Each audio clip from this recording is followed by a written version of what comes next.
si aad u soo ceshato kartidaadii, qiimahaagii, iyo kalsoonidaadii. Ka jooji nafsadaada samaynta afartan waxyaabood sida ugu dhaqsiyaha badan. كن فريدا عش بفخر في الحياة لا تبالي فالمعالي في التحدي لا سواه كن سعيدا. السلام عليكم. magacaygu waa qaasim maxamed. ku soo dhawow muuqaal cusub. marmarka qaar waxaan isweydiinaa nafteenna meesha laga haysto iyo waxyaabaha ka qaldan, annagoo u malaynaa in naftaynu ay dib u celinayaan waxyaabo dabiici ah kuwaasoo aanan awoodin inaan ka xorowno. balse xaqiiqdeennu sidaasi ma ahan. muuqaalkan waxaan kugu sidaa 4 waxyaabood oo ay muhiim tahay inaad naftaada uga joojiso sida ugu dhaqsiyaha badan si aad dib ugu hesho waxyaabihii kaa lumay sida kalsoonida, kartida, iyo qiimaha ay lahayd naftaada. qodobka 1, raaligelinta qof kasta. qalbi wanaagsanaantaada awgeed ayaad waxaad isku daydaa inaad raaligeliso qof kasta oo la dhaqma naftaada, taasoo ah darajo aan la gaari karin marnaba. way wanaagsan tahay inaad ahaato qof wanaagsan oo ixtiraam badan, naxariis badan, caawin badan, tanaasul badan, iyo dulqaad badan. balse taasi macnaheedu ma ahan inuu kaa raali noqdo qof kasta, sababtoo ah dadkoo dhan uma qalbi wanaagsana sidaada oo kale. oo dadka waxaa ku jira dad si kastoo aad u wanaajiso marnaba aan qanceen qalbigooda oo xanuunsan awgiis. sidaasi darteed yaysan ku niyad jabinin dadka noocaan ah oo waqti badan ha isaga bixinin inaad u caddayso inaad tahay qof wanaagsan. waxaa xaqiiq ah qofka qalbiga wanaagsan inuu yahay dayax aan marnaba sacbada lagu qarin karin.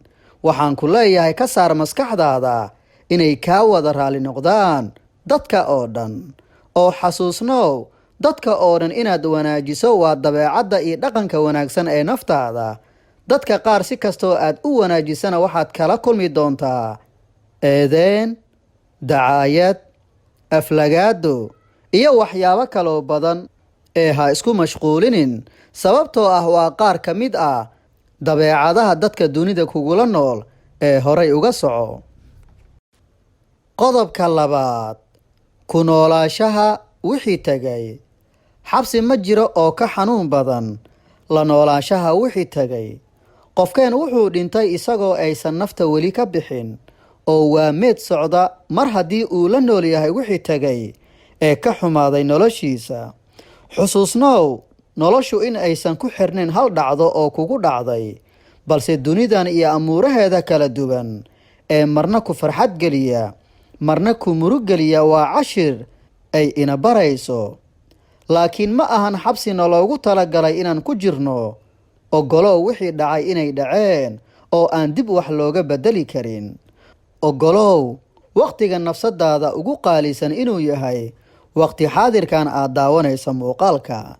allah hadduu kaa qaaday qayb ka mida nimcooyinkiisa, bal u fiirso meeqa nimco ayuu kuu reebay.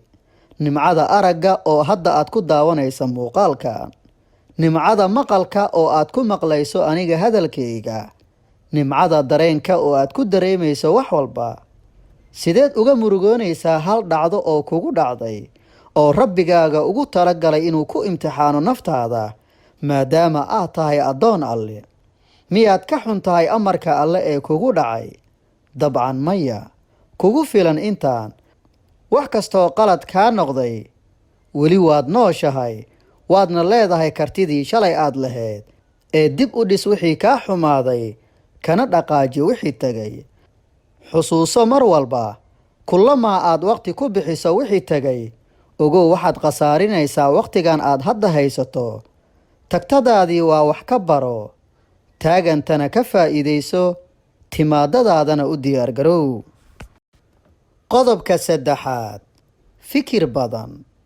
noloshu kuma siinayso wax kasta oo aad u baahan tahay, balse waxay ku siinaysaa wax kasta oo aad u dhabar adeegto oo aad bixiso qiimaha waxaasi. ka fikirka xalinta arrin ku haysata macnaheedu ma ahan inay ku xalismayso arrintaasi ilaa fikirkaagu uu ka noqdo mid soo saara fikraddii aad ku wajihi lahayd xalka waxa aad ka doonayso nolosha, kadibna aad la imaado ficilkii aad ku rumayn lahayd riyadaasi. dadkoo dhan way fikiraan in badan, balse fikirkoodu wuxuu ku dhammaadaa fikir oo ma noqdo mid wax soo saar leh. sababtuna waxay tahay inaysan la iman wax ficil ah.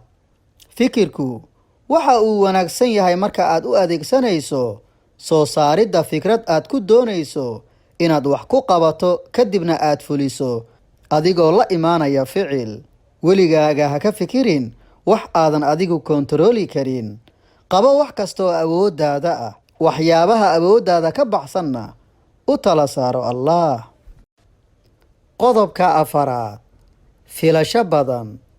waxaa jira dad badan oo inaga mid ah oo leh dhaqamo wanaagsan sida naxariis, ixtiraam, deeqsi, dulqaad, hadal wanaag iyo dabci wanaagsan. laakiin badinkooda dadkaasi waa dad niyad jab badan oo badanaa ka shalaaya ficilada wanaagsan ay kula dhaqmaan dadka. sababtuna waxay tahay inay fishaan iyagana in loola dhaqmo sida ay iyagu ula dhaqmaan dadka, taasi oo ugu dambayn ka dhigta dad mar walba si fudud ku niyad jaba.